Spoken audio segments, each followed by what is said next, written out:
You want to start a business, but you feel like you are lacking in experience and money. Today, we are talking about how to start a business with no cash and no experience.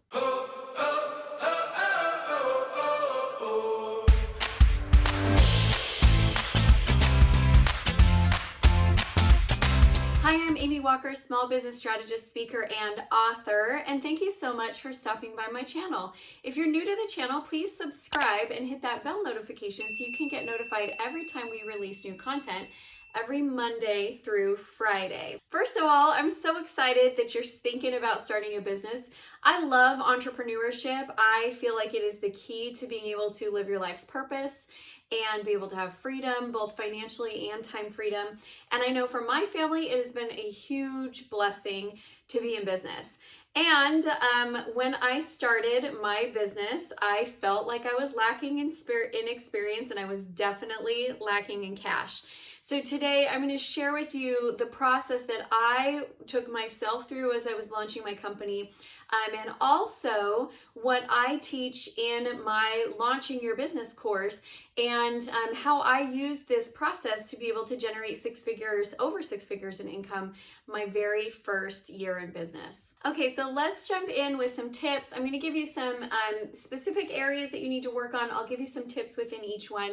And as we go through, I'll share a little bit more about my entrepreneur journey. If you would like to know more about how to really launch your business, I'll have a link in the comments, and I'd be happy to get you connected with my Launching Your Business course.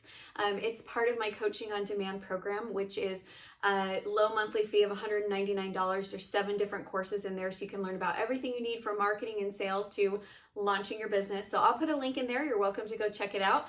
But let's jump in with our tips today. So the first thing is, when I was launching my business, I understood that I was lacking in education and money. And so I got plugged in with a course to teach me how to run my business. The lack of experience at the beginning is not the issue. It's the continuing to stay unaware of what you need to do that causes these businesses to collapse before they even get up and going. So the course that I did was a $25,000 course.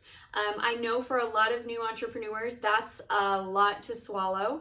And so I don't think it has to be a big, huge, all-involved course, but I do think that you need to get plugged in with the right education for you. So that's going to be number one on my list, is if you're starting off with low experience and low cash, or no experience and no cash, you are going to have to get plugged into the resources that you need to grow your business. Now, my channel provides a ton of information, so getting plugged in on YouTube is great, but also sometimes just having that step-by-step process of checking off, okay, I did this, I did this, I did this, I did this, is really important. So for the rest of my tips, I'm going to share with you what are the areas that I cover inside of my course and tell you a little bit of tips to get you started in that direction. All right, tip number 2 is managing your expectations. Now, this is out of my Launching Your Business course. There's 2 that are like not quite as tactile. They're more headspace tools. And then the rest are like, these are the specific things you need to build for your business. But I will tell you, the headspace is critical. There are a lot of false expectations as you start launching your business. And if you're expecting to come in and not make any money for 2 years, I think you will absolutely experience that. If you're coming in and you're expecting that you're going to, make $1 million your first year in business, you may not structure things correctly because you're structuring for huge and you're not structuring for the first conversions.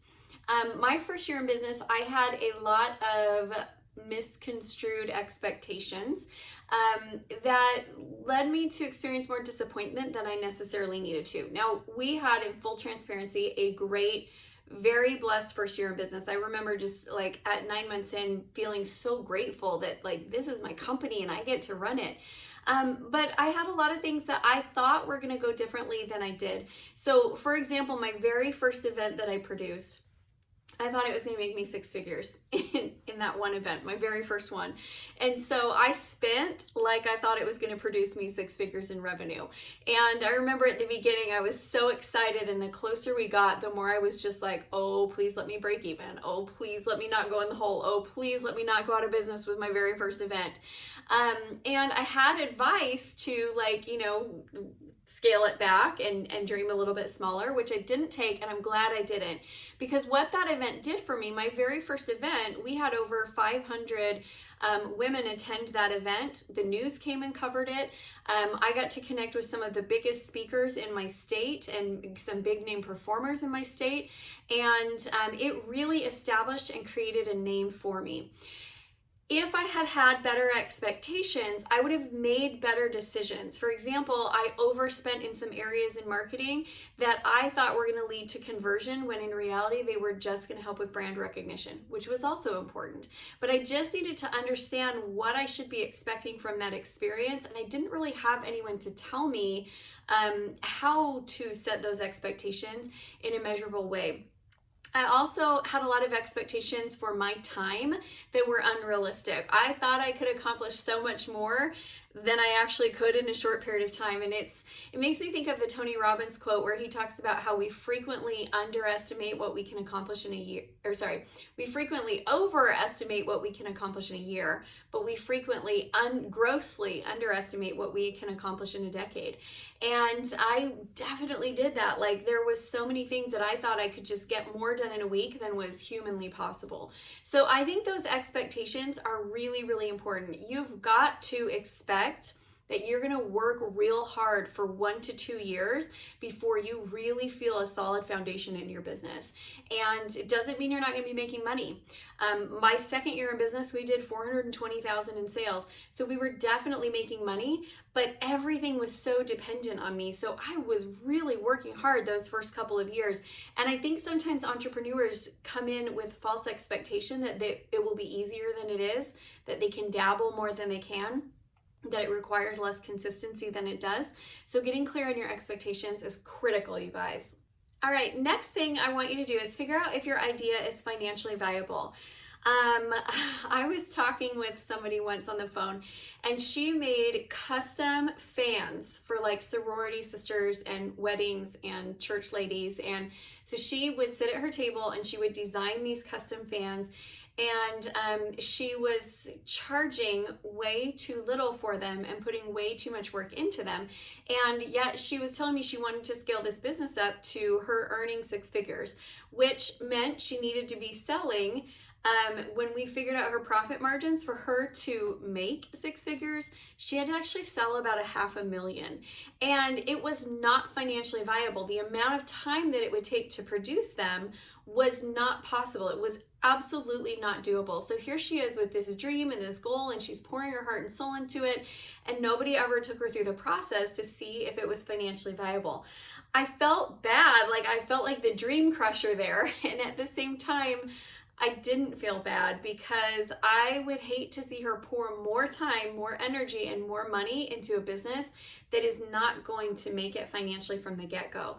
It's not the first time I've seen that. It's not the last time I've seen it. And that's kind of a dramatic example. What I would say happens more often is that the idea is not financially viable the way you have it structured, and that if you would restructure some things, you could make it financially viable. For example, had she been willing to like outsource production and not have them all be customized, and just carry like a few SKUs of really popular designs that could be mass produced, it could have been financially viable. But she didn't want that. That wasn't what she loved. She loved sitting at her table and creating. She loved to be the artist.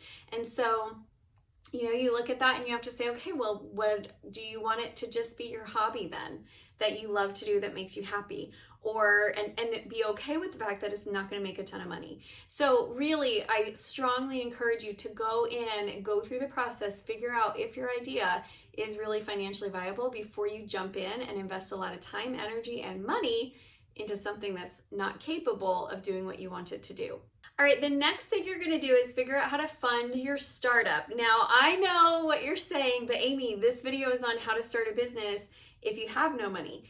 Having no money at the beginning and having a business run with no money are two totally different things. You have to have cash in your business, and you have to have a plan and a strategy for how you're going to get it. It could be that your plan is that your job is going to fund the launch of your company. That's okay. It could be that your sales are going to fund the launch of your company. That's great. That's how I've done it every time I've started a new business. When my early years of entrepreneurship, Amy Walker Consulting is my 7th business. And I promise you, all of them, when I started the other 6, I had no cash. Even when I started Amy Walker Consulting, I did not have cash reserves. And financial literacy will be my next thing to master, but I just didn't have big supplies of cash. So I front loaded all of my business with sales. It could be that you're going to seek out investors, or you're going to seek out venture capitalists, or you're going to seek out a business loan, or they have programs where you can seek out credit card financing on a 0% interest for the first 18 months. I know they're out there. I think you have to use them with caution, but there are ways to get cash in your business, and your business has to have cash. You can absolutely bootstrap and start without cash. You just can't build and function without cash. So you've got to figure out what that strategy is and then get in there and build it. All right, the next thing you're going to do is get legal. So you're going to figure out, should you be an LLC or should you be incorporated? What does that process look like? Getting your bank account set up, your EIN number, all of that stuff that, quite honestly, for me was so overwhelming when I was starting and just seemed so scary. And when I actually did it, I was like, oh, that's not that bad. I've seen people put off starting their company for a long time because they're worried about this part of getting legal. You just need to block out a couple days. You need to get in there and do it, but it's really not that bad. The next thing that you're going to do is you're going to build your starter brand, your beginning brand.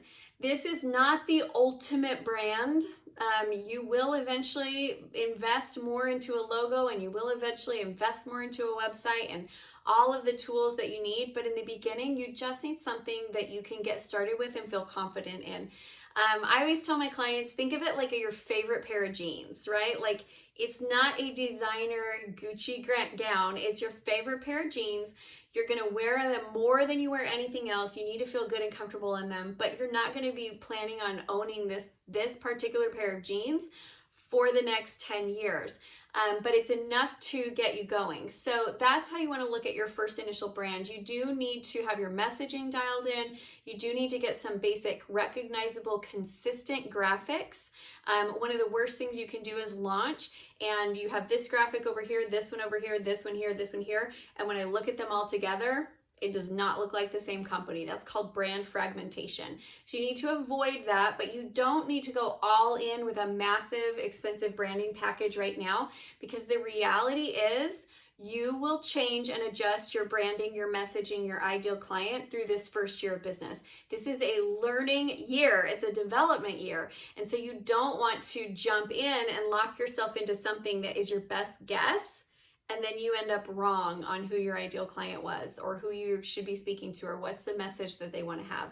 So hold off on branding packages, but you do need to get a beginner brand together. And so that's going to be like your logo, your messaging, your initial, how you're going to initially handle the website situation. Wix is great for that first year. There's a lot of options available for you that honestly are even better than when I started my business 7 years ago. So you're going to be great. You just need to know how to build that beginning brand. Next thing we're going to do is figure out, what's your first product? You have to have a product to launch with. Is it going to be a physical product? Is it going to be a service? Is it going to be an info product? One of the mistakes that I see people make is they spend a lot of time in product development and trying to come up with a lot of different things. Like in my space, where I am an information provider and I'm a consultant, I'll see people try to get their $100 program, their $1,000 program, their $5,000 program, their $10,000 program, their $25,000 program, and they think they gotta have all these programs. My thing is, if you are a content creator, you only get to create one program in the beginning, and until you're selling that consistently, you have no business having another course. You got to sell the course that you have before you make a new one. Now, if you are a physical product type person, then you're going to need to, I recommend you start off with a small number of SKUs. Think about the Squatty Potty, you guys. They literally launched with one game changer product, and now they have this massive business. And they did that strategically. They could have come up with all these other products and had like a whole line for older constipated people, but they didn't. They focused on one quality product and they sold it like over and over and over again. So just let that be your guide when you're starting to feel like, but I need so many products. Maybe not. Mary Kay, global cosmetic brand, when they launched, they had like, I think it was 4 products when they launched, 4 original products. It was very small number of SKUs, and now they have a larger pool, but when they started, they really kept it simple. So you need to figure out what is the best product to lead with, what's the fastest way you can get it into the market, and how can you start selling now. Okay, the last thing that I think you're going to need to have if you are launching your business without a lot of money and without a lot of experience is time management, because not having a lot of money means that you have a lot of work, and that's just the reality of it. I wish there was an easy way or easier way around it, but there's not. If you don't have a lot of money, that means you don't have anyone helping you, and you are going to be doing all of it. You're going to be doing the marketing, you're going to be doing the sales, you're going to be doing the product development, you're going to be doing the financials. You are doing everything in the beginning, and so you have to be great at your time management, super disciplined. You may not watch TV for a year. You may not sleep as much as you would like to, although don't cut it too short or you'll end up getting burnt out and sick before you even get started. Self-care matters, but there's a lot of things that you may put on the back burner for a season while you are building and growing this empire, and time management is critical. All right, there you have it. How to become an entrepreneur if you have little or no money to start and little or no experience in business ownership. I hope this has been helpful for you. If you are launching your business, I'd love to hear from you. What is your business that you're getting ready to start? Go ahead and leave me a comment and tell me what your business is and when you're looking to launch by. And if this was helpful for you, I would love for you to hit that like button, leave me a comment, and let's stay connected. Make sure you come and join our private Facebook community. It's a place to ask questions, interact with other business owners. It's called the CEO Spot, and I would love to see you over there. And that, my friends, is it. I hope you have a wonderful rest of your day.